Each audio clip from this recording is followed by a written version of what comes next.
It's October, which means it's time for the ghosts, but it's also time for witches and wizards, as the Burn the Witch anime adaptation is here, and I've watched all 3 episodes, and I wanted to give my overall thoughts and impressions on the anime version of Kubo's new series. Now, if you didn't watch my manga reviews, this is Kubo's new limited run series, essentially set in the Bleach universe, but in England of all places, and focusing on a new organisation called Wingbind, which deals with creatures known as dragons that pose a threat to both front and reverse London.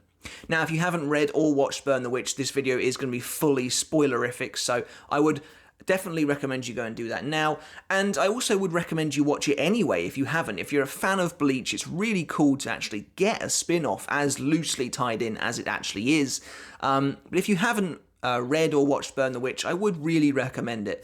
As for which version I would recommend, to be honest, the series is currently short enough where I'd recommend you do both. I do think they offer 2 slightly different experiences, even though they are mostly telling the same story, and that's also a point I wanted to bring up. Because the story here is essentially exactly the same as it was in those 4 manga chapters, 5 if you count the pilot, but we'll get into that in a minute as well.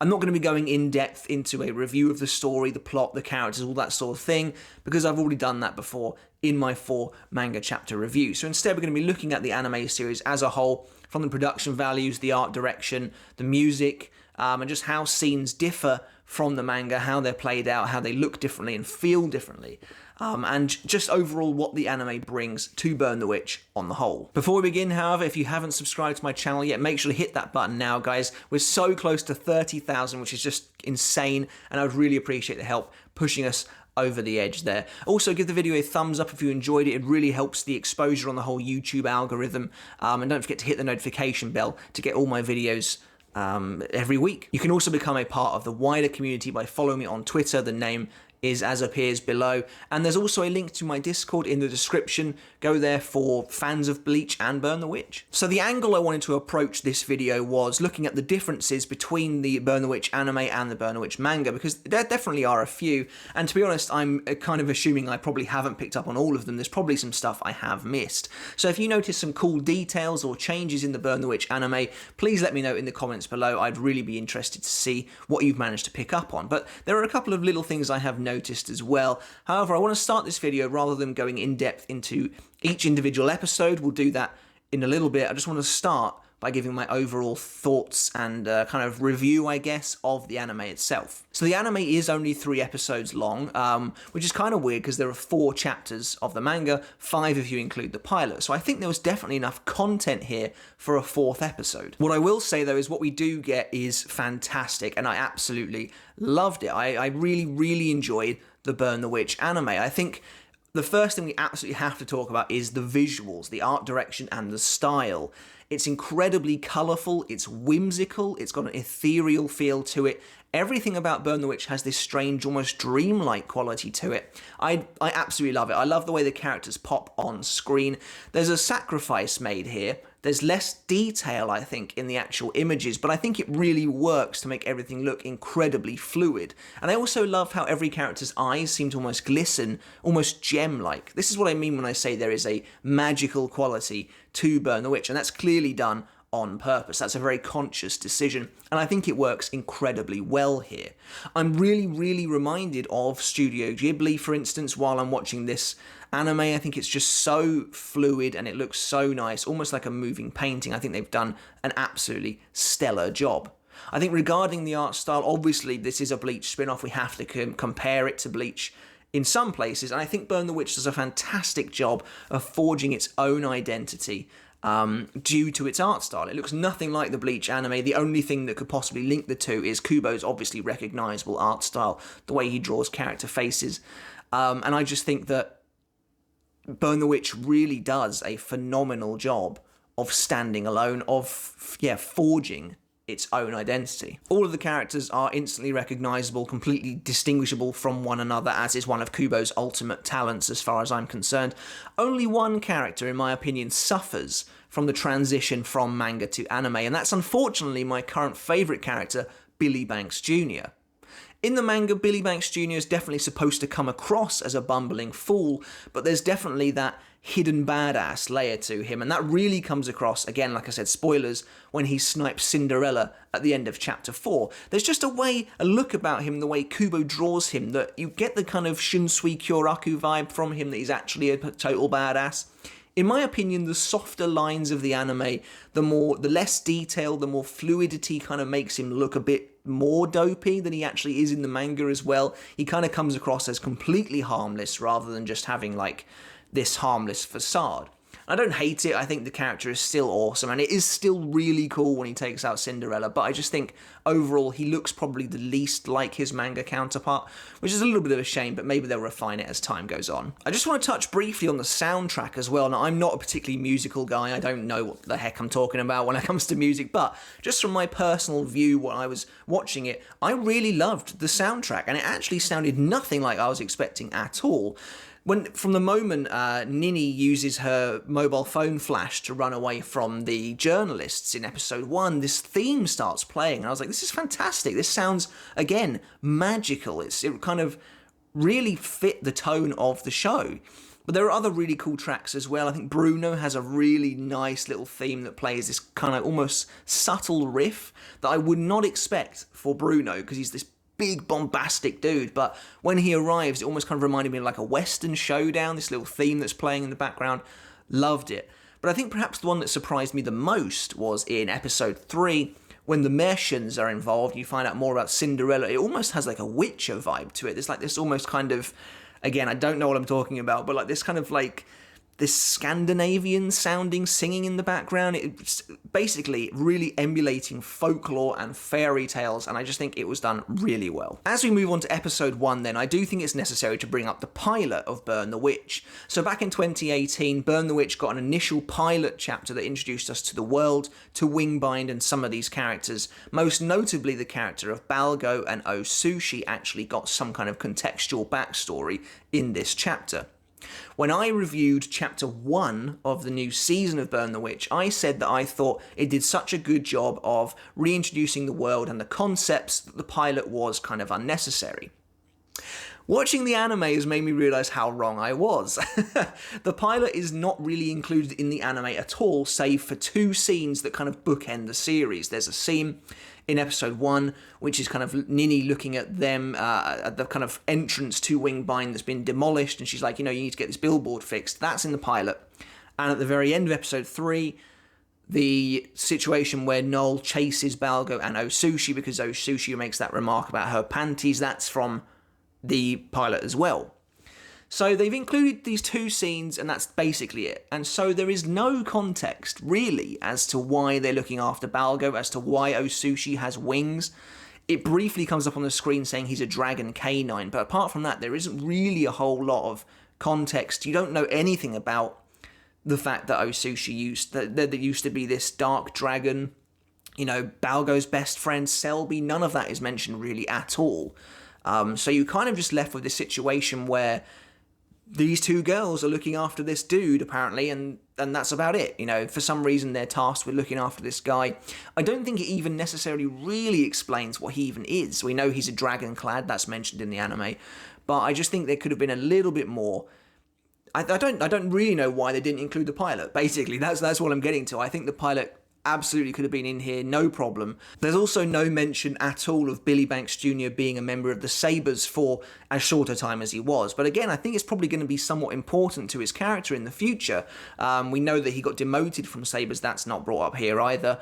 And I just think it's going to be important. I think that he probably demoted himself to work closer with Nini and Noel, and it's just not mentioned in any way. So I wonder if they'll maybe weave elements of the pilot back into the next few episodes when season 2 of the manga rolls around, but I think that's a bit dodgy. I don't think they're going to do that. I think they probably should have just included the pilot as an episode here anyway. The pilot chapter is also not the only bit of cut content from the Burn the Witch manga, but we'll get into that in a minute because that's even weirder than the pilot, to be honest. Regarding episode 1, I don't have an awful lot to say. I think the animation style does absolutely wonders for the magical spells. Things like Blue Spark and Flash Bumper look really, really cool.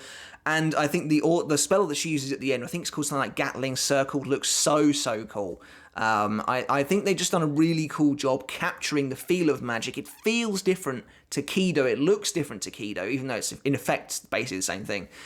They've done a really cool job of making it stand alone. Like I said before, that's the main strength of the Burn the Witch anime, I think. Capturing this world and making it feel different to Bleach. I think Nini and Noel remain pretty interesting protagonists, and I actually like seeing their banter on screen actually in motion. It makes them feel more relatable and more interesting. I don't feel like they're necessarily overly well developed just yet, but we really are only at the start of this story, so that's asking quite a lot. I think they're both really cool characters, and I do enjoy their presence here. Regarding Balgo, who does feature pretty heavily in episode 1, I still don't really like him that much. However, that's one benefit of removing the pilot, is that it removes the more considerably annoying side of his character, in my opinion anyway. I much prefer it when he's fawning over Sushi as opposed to Noel. He comes across less of a creep and actually just more like completely obsessed with this little dog, which I actually quite like and can kind of relate to because Sushi is pretty adorable. Regarding the end of the episode, it was really cool seeing the Top of Horns introduced. I do think the actual introductory scene was actually a little bit rushed. That was the main thing I felt when I was watching it. I know it's not the longest scene in the world anyway, but I felt we could have maybe lingered a little more on each individual member because they do look very interesting. However, I loved the way they actually put the character names up next to the character in the same style they were drawn in the manga, but with like interesting different color schemes. I just thought that was really, really nice. Kind of makes me think that's probably how they're going to introduce most of the Sternritters in the Thousand Year Blood War anime, because a lot of them don't necessarily get called their names during their introduction. So I think they probably will pop up on the screen next to them. I can definitely see that. Moving on to episode 2, and this is where we have more cut content. And this is the cut content that feels a bit weirder to me, even than the pilot. So episode 2 is actually a combination of both chapters 2 and 3. And I remember thinking back when I read the manga that chapter 2 was probably my least favourite. It was the weakest of them all. It felt like the least actually happened. And clearly they felt the same. But it seems weird to me then that they would actively cut content from the chapter that already feels pretty light on it. So the entire section of Noel in her flat, watering the little dragon plant pots and stuff, and getting the newspaper from Wordsworth, and having Balgo living in her home, it's all gone. It's completely cut, and it's just basically turned into the ending. So obviously every episode ends with a little song and a little couple of images, and those images are this scene. And that's just really, really weird to me. I don't know why they did that, because cutting that scene cuts valuable world building for the dragons. I absolutely love those plant pot dragons. And I know you can kind of get to see them in the ending anyway, but it was nice seeing Noel actually living with them and keeping them alive and keeping them fed. Wordsworth just coming to her window and stuff like that. But also that scene could have been utilised the way it is in the manga, where you see like dragon buses and stuff like that actually in the real world. And I do feel like Burn the Witch on the whole, the anime, I mean, by removing the pilot and by removing this section, there is a lack of dragon lore. There is a lack of dragon world building, because obviously the pilot has this whole section on the materials that they get out of dragons, the whole reason for harvesting dragons. Episode 1 of this anime starts with Nini and Noel harvesting this budbuck, but you don't really know why. You have no idea why. As far as you're concerned, they're just doing it for money and achievement points, but you actually know with the pilot that pipers have an actual purpose to go and harvest and cultivate dragon materials. And those materials are laid out bare in the pilot. So again, pretty weird removing valuable context, and also context regarding the Balgo situation, because he's actually living with Noel because she has to look after him in this scene, and it's just completely gone. Macy Baldur is introduced in this part of the episode as well, and I'm still, again, not sure about this character. She feels wildly inconsistent to me. She's actually got a slightly different problem to Balgo, in that Balgo is like so full on and is like so narrow-minded, whereas Macy just feels very all over the place, and the tone around this character is really weird as well. When she's first introduced, for like the briefest of moments, she comes across as this really sinister, almost psychotic character who is like apparently just content with blowing up the realists building with like this sinister smile on her face. But then as soon as Noel appears, she immediately transforms into this comedic character where she's like lobbing tables at her. Then she's a super sympathetic character when you find out about her backstory and how she ended up finding Ellie and basically finding purpose in this dragon. And then at the very end of the animation, she's hanging out with Wingbind, and she's basically one of the main group now. And I just feel like her character was really all over the place. This is not a problem with the anime specifically. I felt the same way in the manga. And of the four of them, she's possibly my least favourite at the moment. I don't really know. I just feel like I'm not really sure where her character's going. She's one of these characters where we get such a big thing about her backstory and her worldview that I feel like her arc is basically finished. So it'll be interesting to see, again, this is a Kubo problem, not an anime problem, where he takes this character in the future. Because for now, she's probably my least favourite. We then get a really interesting scene where Billy Banks Jr. is trying to essentially like break into the Crown Council, which, as you'll remember, I said in my manga reviews, I think are probably Central 46, or, the equivalent here anyway, the judicial system. And he's stopped by Sullivan Squire, who is the leader of the Sabres division. Now, I'm not going to go super in depth into their conversation, but what's really interesting about the anime version of this is that Sullivan takes a look at a portrait that's hanging nearby, and she takes a pretty extended look at this portrait as well, and it seems to depict St. George slaying the dragon. Now, to me, this could be directly foreshadowing Billy being the son of St. George, and it makes a lot of sense. Obviously, we find out later on that Sullivan calls him the son of a hero. She was a fool to underestimate him because he's able to one-shot a merchant, and I think that's a big reference to the fact that St. George killed the dragon, and it makes a lot of sense because we know that there's definitely some kind of ancestral thing going on with some of these characters. It's heavily implied as well that Balgo has something to do with the Knights of the Round Table. His middle name is Ywain. Probably butchered that, but his middle name is something to do with one of the Knights of the Round Table. He's able to summon the blade from the pipe. Definitely a round table thing going on there. And then Billy Banks Jr., the son of a hero, probably something to do with St. George. The majority of the rest of the episode focuses on Bruno Bangknife and his interactions with Nini and Noel. And I have to say, bringing Bruno to life in the anime really is awesome. And it makes me laugh how much he sounds like Grimjo. He really reminds me of Grimjo so much. By him summoning Rickenbacker is probably my single favourite moment from the anime in terms of its actual animation. It's just really, really awesome. Although I have to say, I mentioned in my manga review that Bruno already is very, very blue, and now apparently Rickenbacker is also very, very blue. There's a lot of blue going on with this character, but I did love that summoning animation. It's also interesting that they actually choose to end the episode in a different place to where the chapter ends. Chapter 3 ends with Bruno showing them essentially the wanted poster for Balgo and saying that everyone in Reverse London is now after this guy.